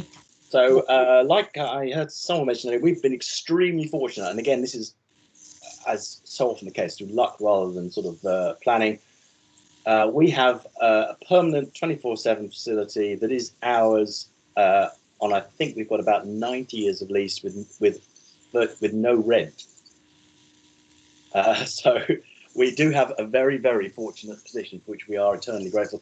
And it is one of those things that I think it just happened that at the time the club was looking to move, which was, I think it was about 2008, someone was driving past, saw the space, asked the parish council, and as it happened at the time, they were looking for sports to occupy and keep the facility, keep the grounds, because it's part of a recreational space, big recreational space. So it's just one of those things. You're there at the right time on the right day, and that in itself opens a lot of doors, because we have a lot of obviously we've got a long tenure and a good relationship with the local parish council and the local borough council. Thank you. Yeah, no rent. No, I know. I can't believe it either. I pinch myself every time I think about it. But Simon, hi, it's Aaron. But you've done a lot of work to get there. You know, you're in a fortunate position that everybody on the call would snap up straight away. We don't want to underestimate the work that's gone ahead to get you into that position. As you said, it was a bit fortunate that the land was there, etc. But the fact that you wanted to move, you knew where you wanted to go, and etc. has, as you said, it's that snowball effect that you want to try and do. I think the fact that we're a club that's been in existence for 54 years now, 55 years now, means we've got a long kind of history, if you like, with Guildford and the surrounding area. I think someone was alluding to earlier, it's amazing how you think, oh, we're just a small club with a minority sport, hardly anyone knows us, but it's amazing how many people do know you or know about you through one reason or another, either beginners courses or have a goes, or they've driven past the place, or so that period of time builds up a lot of, as you say, a lot of good foundation, and I can't overstate that it's a lot of work initially to get those forms done, get all that planning done, get the drawings done, and the prices done. It is worth it, but it is a lot of work. Simon, thank you very much. I'm sure that there might be other things that you might want to chip in. We're going to go to the discussion section next. So for all of us on the call tonight, just to step back and think, well, what are the questions for you in your club then? What is your facility's greatest asset? Or what is your club's greatest asset when it comes to facilities? What is your plan? And what are your next steps forward? So it could, there's so many different people on the call in lots of different situations. Your club is unique. Every club is.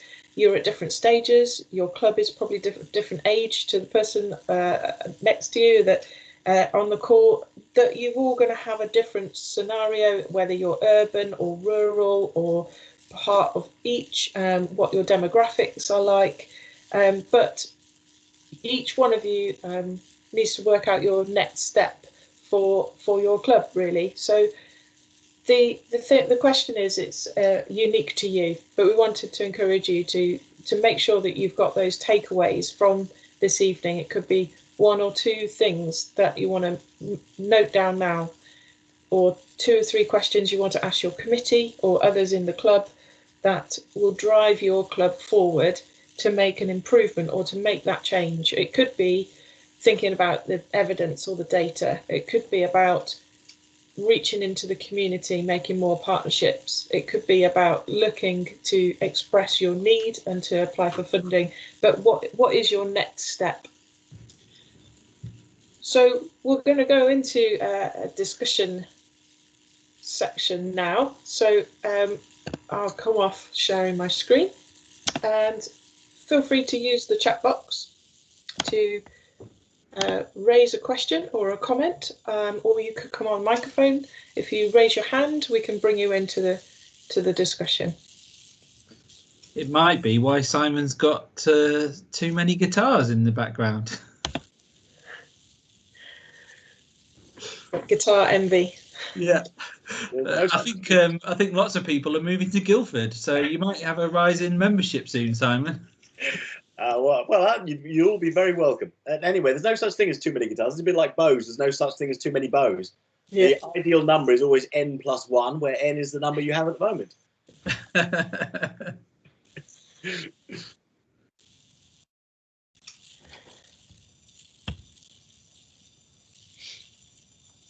So, Mark, would you like to come and ask a question or raise a comment? Mark Pledger, welcome.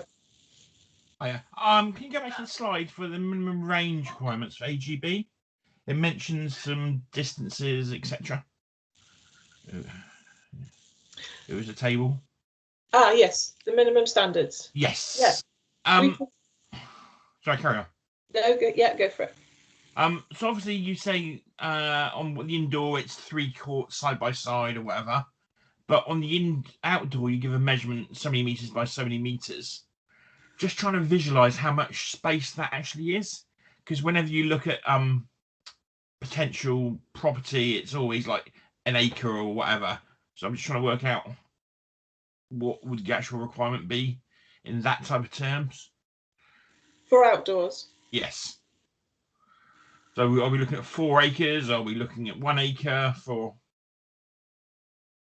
Oh, I'm not too sure I can answer that. I'm a bit old school. I do meters. I suppose the point I would like to make, because I think I didn't answer a question earlier, and I think Hugh asked it about the minimum standards. The point there about the minimum standards is that is the minimum distance you could get archery up and running. Okay, so it's not it's not the rules of shooting.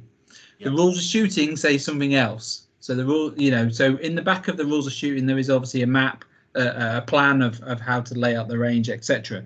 The minimum standards are the minimum space that you would need, the length, etc., that you would need to actually deliver some kind of archery.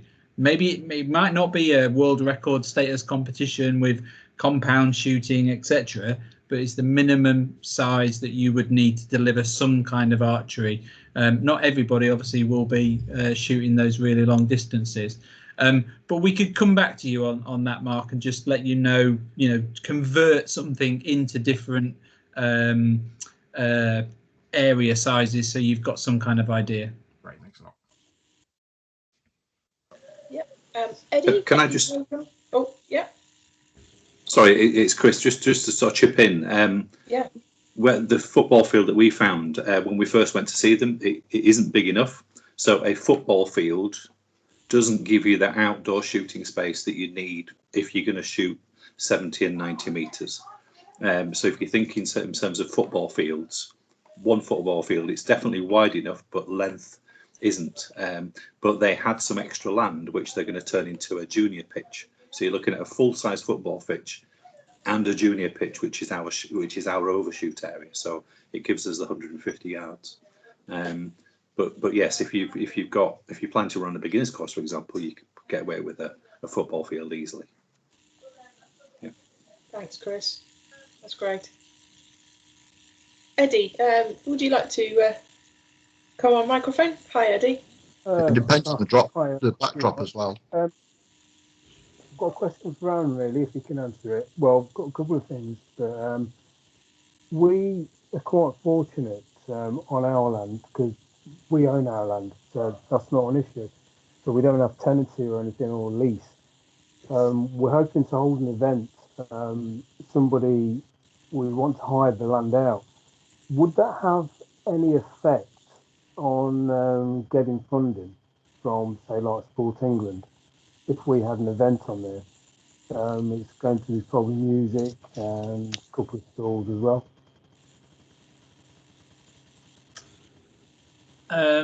He's thinking. I'm thinking, Eddie. I'm thinking. Well, if you're going to go to a funder and ask for some funding to develop your facility, Yeah.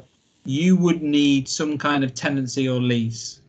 As Simon said earlier, I think when Guildford applied, they needed 7. I think Sport England have actually increased it to 10. I think. If you're landowner, Yeah, we are. um, Because we're wondering whether, because the event is going to be, it's a one-off event. It's not as though it's going to happen every week. So we're able to, for us to gain some revenue, we're going to hire it out. So that would be right. Sorry, one Eddie. weekend. Yeah. Sorry, you're the landowner. Yeah. And so if you went to get funding, would Sport England be upset if you lent it out to somebody else? Is that what you're saying? Yeah. Because we're asking them for funding. That's right. One of the things we wanted to find out. Okay, I don't think it should be a major problem. If I have come across where a club was going into partnership with another activity that wasn't sport. I think it was an Alsatian dog training centre or something like that, and Sport England were not happy about that because obviously they want to see their funds invested into sport and leisure and physical activity. Yeah. This was a few years ago now, but if it's an opportunity for you as a club to raise some income that is then ploughed back into the club and the facility, then it shouldn't be a problem. Obviously, from your point of view, you need to do everything possible to make sure that you're covered. That event doesn't cause you any issues long term. Yeah. Well, I think what we've got is because it's going to be a one-off thing, and with listening to what Simon said about getting funding, we're just wondering. It's great getting funding, and Simon's got all that. His club has got all that funding, but what is it going to be like this year? I know nobody's got a magic wand, but we were quite fortunate last year before all this kicked in. We were quite fortunate to gain the first bit of funding from our local council. So we've got a pot of money sitting there we can't do anything with, because then we were going to go to Sport England to get the next bit of funding. When we've got that bit of funding, we've got another funder that we were going to then get the next bit of funding. And then thereafter, like Simon says, it all follows. Once one piece of jigsaw puzzle connected, you get the next piece and then the next piece and the next piece. At the moment, this doesn't seem like it's going to happen, because as and when Sport England opened up, what we're worried about is that our council might say, hold on a minute, you haven't spent that, you haven't come for that money yet, or you're not spending it, so we're going to take it away from you. So we're thinking we could lose the whole lot because of what's going on. So not knowing when Sport England opens up is a big headache, and what it's going to be like, because like coming to all the Monday Natters and listening to everybody, it seems like the biggest major thing for any club is facilities. If you haven't got the facilities and done right as to where you want it, you're not going to gain members. And the biggest thing that was listening again, we want more younger members, but we also want more females in the sport. And it's not a knock on females, but it's male and female would like to be in a facility where, you know what, if I want to go to the toilet, I can use a decent toilet, not a shed like the Yorkshire club, which is unfortunate. To get females and get anybody in the sport, if we've got decent facilities, then you'll get members.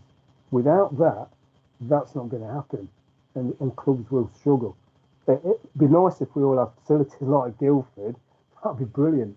But my main worry is what's going to happen thereafter July. How's it going to look? How's it going to shape? Because funding is going to be really a struggle. Yeah, you're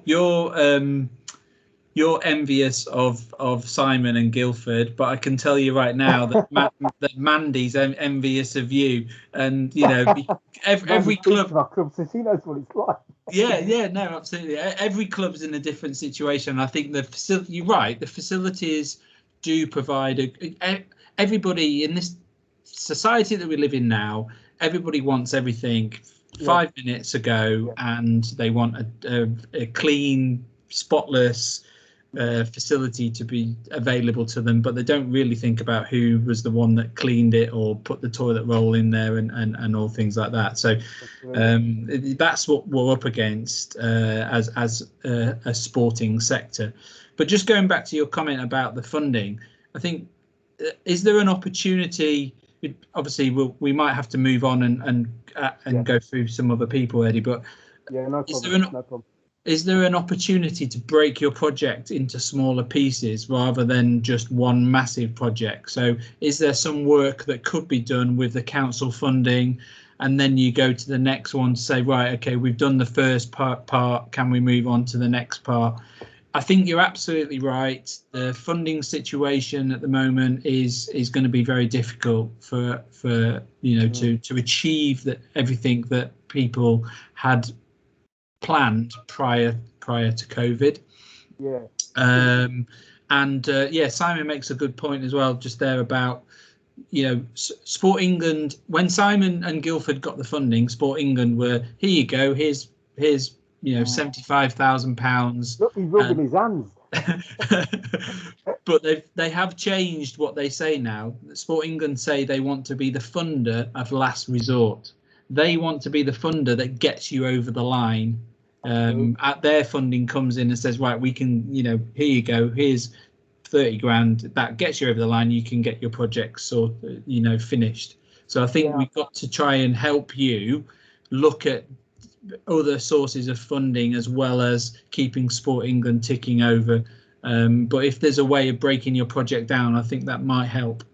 Rather than me taking up too much time, Aaron, can we sometime send some emails and a chat? Because what's happening now, because of all this going on, we've taken a great opportunity to get a mass amount of paperwork. Like Simon's been saying, that's the biggest hurdle of getting that paperwork done.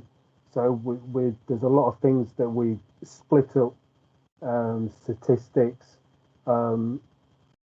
documents to document the club, looking at the constitution, who we go by. There's also the two things of going incorporated and coming out of cask and then redoing cask again. There's that timing bit as well, because that is going to be the most difficult bit. So rather than me taking up too much time, I want to let somebody else ask a question and then we can have some emails and have a chat, because that's something that we need to move forward.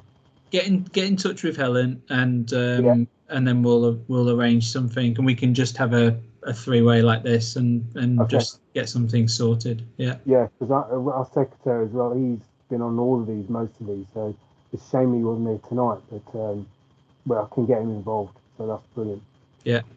All right. Okay. Thanks, cool. Ben. Thanks, Eddie. Good. No problem. Thanks, Eddie. Thank you. Simon, you also have had your hand raised. My question was whether, and I don't know whether it's related to facilities or not, but it's an issue that's come up several times in, and it's the question of the balance of men and women in archery, and how we might encourage more ladies to not just take up archery, because I think we get a fair number on the beginners courses, or a reasonable sort of almost a 50-50 split, but there's something about archery, I don't know whether it's facilities or just the nature of the sport, that seems to kind of, I don't know if it puts ladies off or whether it's just not appealing, but I think Eddie was just saying, you know, but maybe it's the sort of rudimentary facilities in some clubs are definitely not appealing. Then I think that's true anyway. I'm not too fond of sort of a portaloo at the back of the shed. So I'd be interested to know whether anyone's kind of had any experience of what facilities that particularly have helped encourage a sort of an improved breakdown of ladies and gents in the club. Right. Although we don't proclaim to have all the answers at all, I'd encourage anyone interested in that particular topic to have a little listen back to the Monday Natters session that we ran recently on engaging women and girls in the session. You know, it was just one of these 2-hour Monday Natters sessions, so it can't cover everything, but there were some really important points made on that call by the speakers that came on board and the guests that were part of the discussion.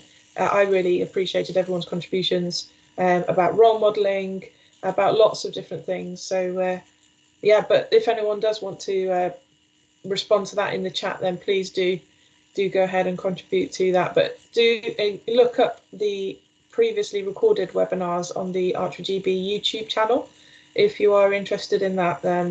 Highly recommended. It was a great night. I'll check it out. I've just put a note actually on the chat there, just because it just occurred to me that we've been looking at this. I guess answering Eddie's sort of dilemma is, if you look elsewhere, for example, in Surrey, the county council have got £100 million of ring-fenced money which they want to put into community projects, and they're running a kind of an interactive map where you can put a pin on and suggest a project, and if you can attract interest and excitement in your project, then you stand a good chance of getting the funding from the county council. And we have had a kind of top level chat with them, and they've said, yeah, okay, well, what you're planning is definitely something that we might consider. So if I don't know if there's anyone here from Surrey clubs, but if there is and you're looking for funding, check out, I think it's called Your Fund Surrey, and see what's there. Thanks, Simon. Yeah, and then Helen just sort of mentioned some of the stuff that I've done previously for other clubs as well. So if we know your postcode, we can create a funding report for you as well. So yeah, just get in touch with Helen or myself, and you know, we can do that. So it gives you some idea of the types of funds that are available in your area, and some of them might be £500, £1,000. Some of them might be £100 million pots that you can delve into. So get in touch if you want to know any more. And Nick Corden, just invite you onto the microphone. Hi, Nick. Hello there. Oh, hang on. Hello there. Can you hear me all right? Yes, thanks. Lovely. Yes, so I'm with Hartford Company of Archers, just north of London.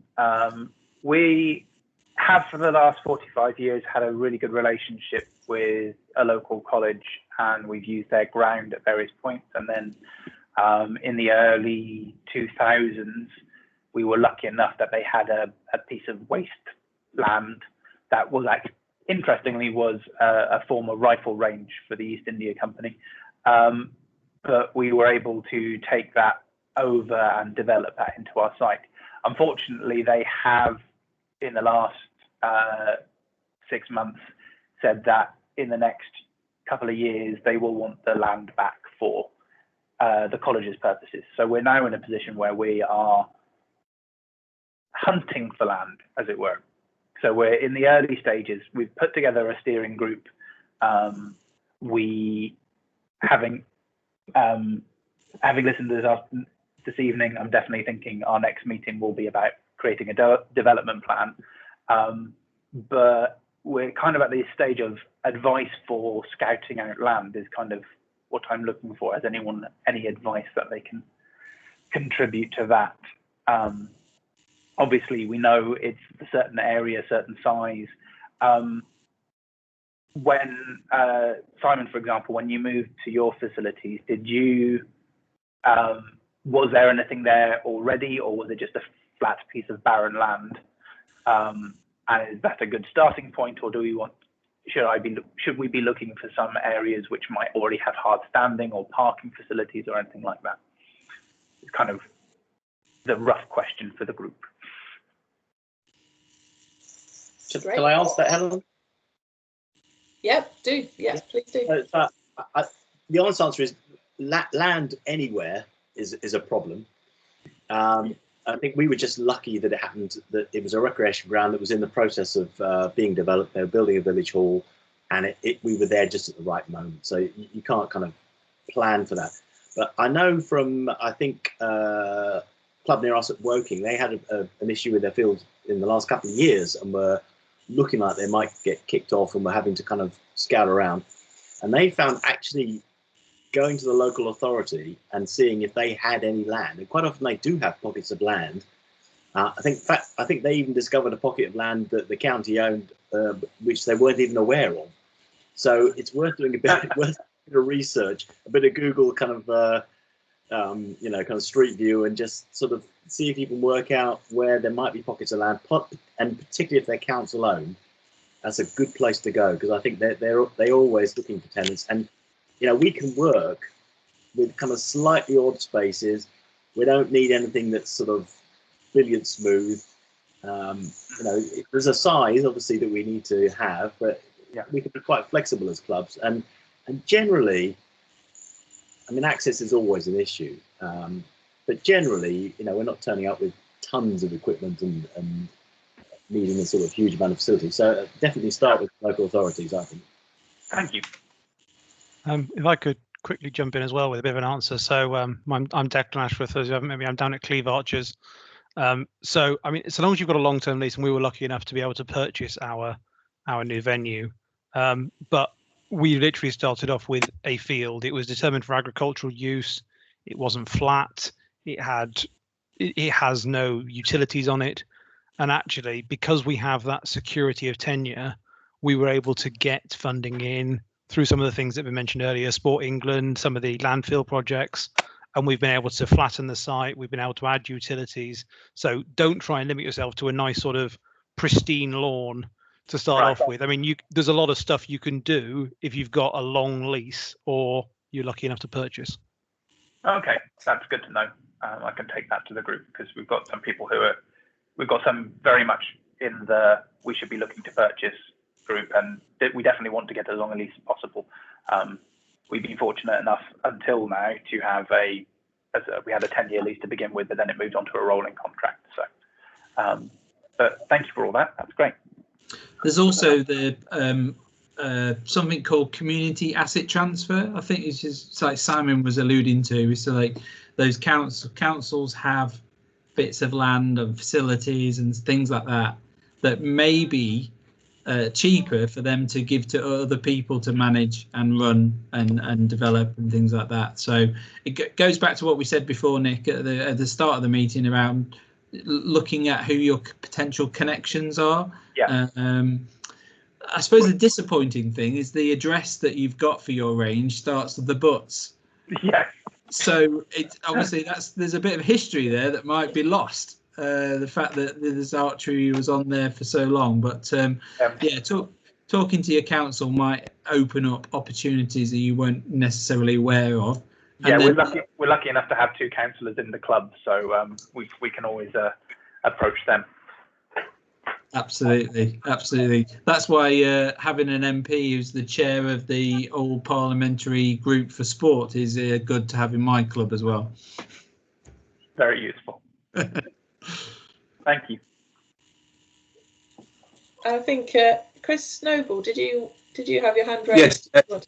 Yes, it was just to don't rule out the church as well, because the football club that we're partnering with, they actually lease their land from the church, so it's a trench of land that the church own, and they've been there for many years, and it used to be a cricket club before that, but they actually lease it from the church, so maybe worth a look for that as well.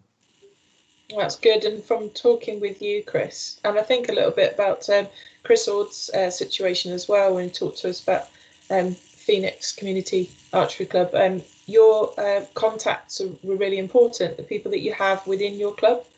Yeah. you know, and where people work, and look into places that weren't previously used for sport, you know, that weren't necessarily obvious. So, and it takes, you know, exploring quite a few different avenues sometimes before you find the right one. But it only takes one. But yeah, and there was someone else that just had their hand raised, and I can't see it anymore. So if that was you, do pop on the microphone. Nick, yeah. It's just me, Helen. Yeah. Nick, when you're looking for land, don't think you have to have like 300 meters or whatever. Think about getting a backdrop as well. If there's a bank in there or a hill, that can act as a space at the back of the range. Okay, so you've got to bear all that in mind. Good to know. Thank you. Yeah, there's a good facilities document on Archery GB's website that gives you some good stuff, but you do need to think about how you can use it for archery. If you need anything, just let me know. Thanks very much. All right, no problem. Thanks, Nick. And Neil Sims. Hi, Neil. So we're fortunate to own our own property, which is nice. It is ever so slightly too short. It's about 140 metres long, which is just not quite enough for compounds. Are there any sort of guidelines on just how big a backstop you need to be able to shoot compounds? Yes, there is. Sorry, Helen. All right. Through the range registration process, you would have to deem that your range doesn't comply with the rules of shooting. Then we would get an assessor to come out and have a look at that. The assessors. Yeah. Sorry, say that again. Sorry, Neil, I missed that. Say that again. We registered the range a few years ago, and all that's already on file. Oh, okay. So when that assessor comes out, they will have a look at that, and then the assessors have been given information around the height of a bank or a wall or an impenetrable fence that needs to be to cover off the overshoot that you may have. So they will work with you as a club to give you the right information. It's either that or you just get rid of all compounds. Well, that's what we had to do. Eddie, get some longbows. Yeah. I just want to mention, it's not a question, it's just what Simon and Aaron are saying about connections and getting other people involved. With us looking at building new facilities, we also contacted the next village because they want to, I mean, their hall is sort of like dilapidated and going down. So we wanted to get a partnership going. We can't do anything yet, but there was a meeting and transpired out of that. They'll give us they're very chuffed and glad that something's happening and they want to give us support. But in turn, we give them support because what they want to do is have a path, because it's a country lane, they want to have a path, a walkway heading down towards to get into the next village. And that will give them great access. So we're actually putting that in within our planning, which will make good for funders. So I just wanted to let everybody know that. So the next village down, whoever you're talking to, so it's the parish clerk or whoever it is, that may be a good connection for us. So when that all happens, hopefully we can get two things going. And it gives us a rent possibility as well, because they will be able to rent the facilities out, which doesn't make the club, which is sometimes a great downfall of being 24/7. So we can split it up, which is brilliant. That's all I want to say. Thanks. That's great. Thanks, Eddie. Yeah, those partnerships are key. Yeah. Well, we'll probably try and bring things to a bit of a close there for this evening, because that is our time. But we are here to continue to support you. If you want to raise a query by email, then feel free. Those documents that people have mentioned on the website are really good to have a look through. We will attach the document that Aaron worked through earlier and mentioned, the venue planning advice document, to the presentation this evening. We'll email that around to you all, and the recording will be up onto YouTube. Do take a minute or two to fill out that feedback questionnaire. We'd appreciate your feedback on tonight. And just to recommend further webinars, there's over 65 evenings of webinars between now and the end of May. So I'm sure there will be some there that may appeal to you or to others in your club that may not have found the webinars yet. Do encourage them to have a look and to plug in, because in these evenings where we can't go out and shoot yet, it's great to be investing in the club, or to be maybe encouraging other people into roles in your club that haven't thought about volunteering before. We have another Monday Natters session on the 29th of March, all about disabilities. So that's called A Sport for All. And there's a couple of you on the call tonight that we would love to pick up with and see if you would like to be a part of that. But do put that in your diaries. And also 2 weeks today, if we're in a position to, then we will run a guidance for England in terms of restarting. I don't know if Aaron wanted to add anything at that point about that, but if we're in a position to run that, we will run through everything that you need to know, or recap what you need to know in terms of restarting to shoot on the 15th of March. So that's the 15th of March and the 29th of March, 2 dates for your diaries. Mandy, I always look confused, you know that. Yeah, so just picking up on Helen's there. Yeah, so we, as Helen rightly said, we're heading towards being able to fling those arrows back down the ranges on the 29th of March in England. We will be trying to recap what's happening in the home nations as well. So we're trying to get a bit closer to that as well. But on the 15th of March, yeah, we'll hopefully run through what the restrictions are, or not the restrictions, what the opportunities are to be able to shoot. So yeah, please join us for that, because I know that was well received last time we did that.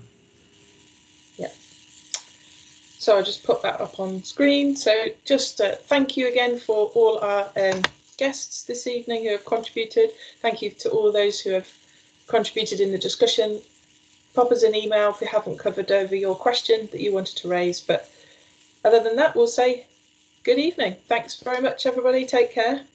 And we'll see you again shortly on one of the webinars soon, we hope. Thanks, everybody. Good night.